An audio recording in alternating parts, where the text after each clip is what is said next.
Did you know that nearly 70% of people believe they'll never achieve their biggest dreams? It's a sobering though many of us quietly set aside what we truly want, telling ourselves someday. But what if someday could start today? In Islam, there's a deeply personal and powerful tool that connects our hopes with divine possibility. Dua. More than just a request. Dua is a sacred conversation with Allah, way to open your heart, express your dreams, and invite His mercy and guidance into your life. The Prophet Muhammad said, "Dua is the essence of worship. It's not just a last resort, it's the first step." Dua reminds us that no dream is too big, and no desire too distant when placed in the hands of the one who can do all things. It transforms passive wishing into active faith.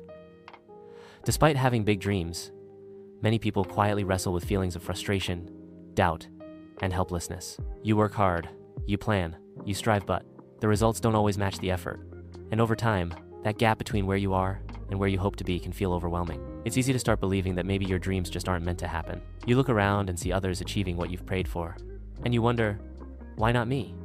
This silent struggle is more common than we think. Behind the smiles and social media posts, so many are carrying the weight of unfulfilled goals and unanswered prayers. In those moments, it's natural to feel stuck, to question your path or even your worth.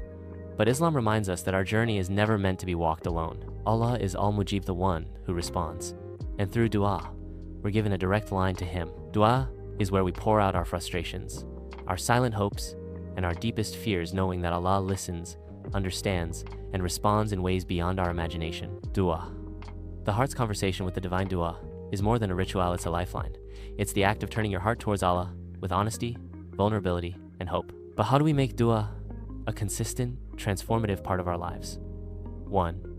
Making dua a daily practice. Just as we nourish our bodies daily, our souls need regular connection with Allah. Dua should be woven into our everyday routine and not just reserved for desperate moments. Start small. A simple dua in the morning for guidance or in the evening for gratitude. Link it to habits. After prayer, before sleep, while commuting, turn those quiet moments into whispers of hope. Speak in your own language. Allah understands every tongue and every tear. While Arabic duas are powerful, personal duas in your native language deepen your connection. 2. The power of sincerity. The most powerful duas aren't always eloquent, they're sincere. The Prophet said, "Call upon Allah while being certain of being answered, and know that Allah does not respond to a dua from a heart that is heedless and occupied." Tirmidhi. Pour your heart out. Be raw, real, and honest. There's no need to filter your emotions. Allah already knows them. Sincerity turns a request into an act of worship. It's not about formality, it's about faith. 3. Faith. The bridge between dua and reality. Dua isn't a magic spell, it's a spiritual investment backed by belief. Faith is what bridges the gap between making the dua and seeing it unfold. Trust that Allah hears you even when there's silence.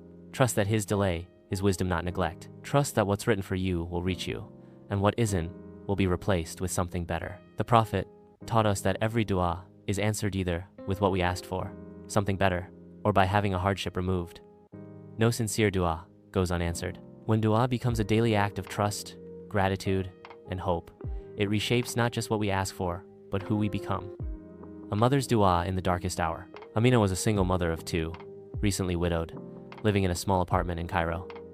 After her husband's sudden passing, she struggled to keep the family afloat. Bills piled up, food became scarce, and her eldest son had to drop out of university because they could no longer afford the fees. Every night, after praying tahajjud in the stillness of the early morning, Amina would raise her hands and make dua, no just for survival, but for something more. Ya Allah, open a door for us. Give my children a chance. Don't let this be the end of their dreams. She prayed like that for months, quietly, consistently, with tears that soaked her prayer mat. Then one morning, she received a call from a local charity organization she had never contacted. A donor had asked to sponsor students who had left their education due to financial hardship, and somehow, they found her son's name. Not only did they pay his full university tuition, but they also offered a stipend to support the family. Amina wept not out of relief alone, but out of awe. "It wasn't just the dua," she later said. "It was the fact that I never felt alone when I made it. Even before the answer came, I felt heard." This story is a powerful reminder.